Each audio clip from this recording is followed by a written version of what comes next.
अयोध्या जिला कांग्रेस कमेटी के जिला अध्यक्ष चेत नारायण सिंह व महानगर अध्यक्ष सुनील कृष्णा गौतम उर्फ रानू के नेतृत्व में निजी विद्यालयों की मनमानी को लेकर उत्तर प्रदेश के राज्यपाल को जिलाधिकारी के माध्यम से संबोधित ज्ञापन सिटी मजिस्ट्रेट को दिया गया।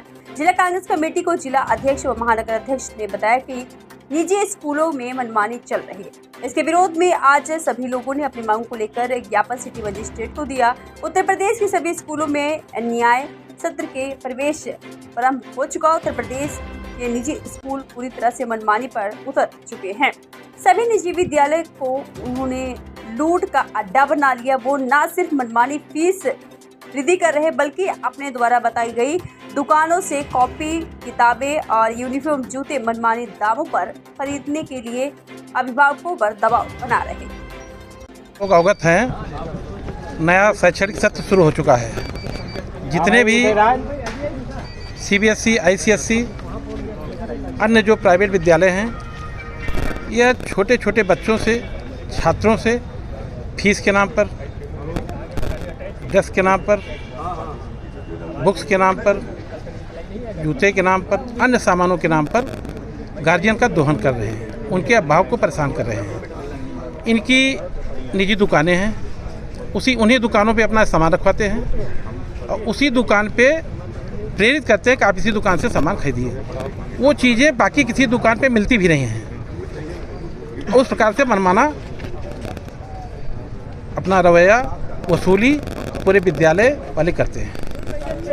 निःशुल्क शिक्षा है वो हमारे उत्तर प्रदेश सरकार द्वारा जो संचालित कॉलेज है उसमें है, जो स्कूल है उसमें है, जो CBSE के स्कूल हैं, जो ICSE के स्कूल हैं उसमें नहीं है। उसमें बहुत ज़्यादा ये करते हैं, डेवलपमेंट जो फीस होती है उसको ये माफ़ कर देते हैं और अन्य मदों में ये इतने ज़्यादा वसूली कर रहे हैं कि गार्जियन इनके यहाँ पढ़ाने के लिए प्राइवेट स्कूल्स के लिए बहुत स्पष्ट गाइडलाइन है कि जो RT एक्ट है और RT एक्ट के को इम्प्लीमेंटेशन के लिए जो GO जारी हुआ है उसके अंतर्गत ही वो मान्यता लेते हैं और निजी विद्यालय जो मान्यता की शर्तें हैं उसको मानने के लिए बाध्य हैं और जो भी विद्यालय मान्यता की शर्तों का पालन नहीं करता है उसको मान्यता प्रत्याहरण की नियमानुसार कार्रवाई की जाती है। जो जिसकी आप बात कर रहे हैं कि फ़ीस की वृद्धि की या फिर अभिभावकों को पार्टिकुलर किसी दुकान से ड्रेस यूनिफॉर्म खरीदने के लिए या पाठ्यपुस्तकें खरीदने के लिए, उसके बारे में भी गाइडलाइन जारी है कि जो फ़ीस वृद्धि है वो विद्यालय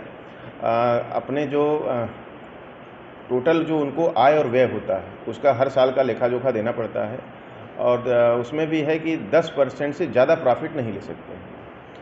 3 वर्ष जो फीस होता है 3 वर्ष के बाद ही फीस वृद्धि की जा सकती है। दूसरा जो उसमें गवर्नमेंट ऑर्डर है कि कोई भी प्राइवेट स्कूल अपने कैंपस में न तो यूनिफॉर्म या पाठ्यपुस्तकों के की शॉप सिर्फ इसलिए आए हैं कि जो प्राइवेट विद्यालय के ये जो पब्लिक स्कूल्स हैं इनके यहाँ की फ़ीस बहुत ज़्यादा है, पहली बात।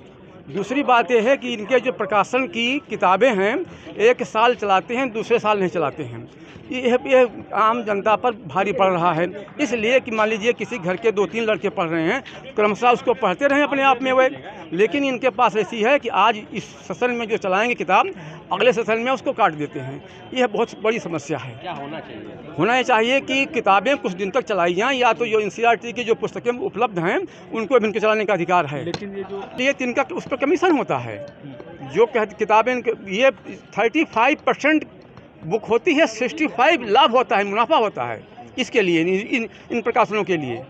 इससे पब्लिक जो है एकदम भारी चकनाचूर होती चली जा रही है।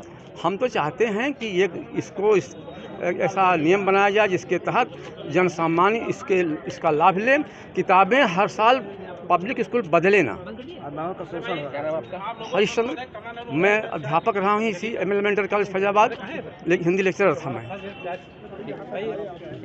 हरिश्चंद्र।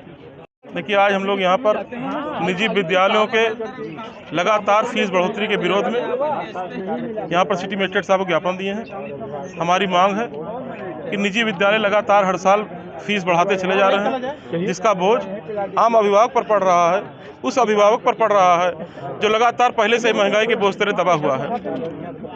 और ये निजी विद्यालय न सरकार को 1 रुपया टैक्स देते हैं, न कोई समाज सेवा का कार्य करते हैं, तो आखिर किस कारण से इतना रुपये फीस बढ़ाते चले जा रहे हैं, इसका हम जवाब जानने के लिए यहाँ खड़े हुए हैं। इसके लिए हमारी उत्तर प्रदेश सरकार से और भारत सरकार से यह मांग है कि निजी विद्यालयों का ऑडिट कराया जाए और पता किया जाए कि हर साल ये कितने रुपए की पूंजी इकट्ठा कर रहे हैं और वो पैसा कहाँ जा रहा है। लगातार डेवलपमेंट फीस के नाम पर, ट्यूशन फीस के नाम पर हर साल फीस क्यों बढ़ाई जा रही है, उस फीस बढ़ाने के पीछे क्या कारण है, क्या मुद्दा है, इससे उन निजी विद्यालयों के प्रबंधकों से इसका स्पष्टीकरण लिया जाना चाहिए। पहले का समय था एक ही किताब से घर भर के 4 पीढ़ी के बच्चे पढ़ लेते थे, लेकिन आज का समय है हर साल नई किताबें लाई जा रही हैं। वो किससे पूछ कर लाई जा रही हैं, उसका कारण, उसका सारण निजी स्कूल ये बतावे कि क्या जो पिछली किताब चल रही थी वो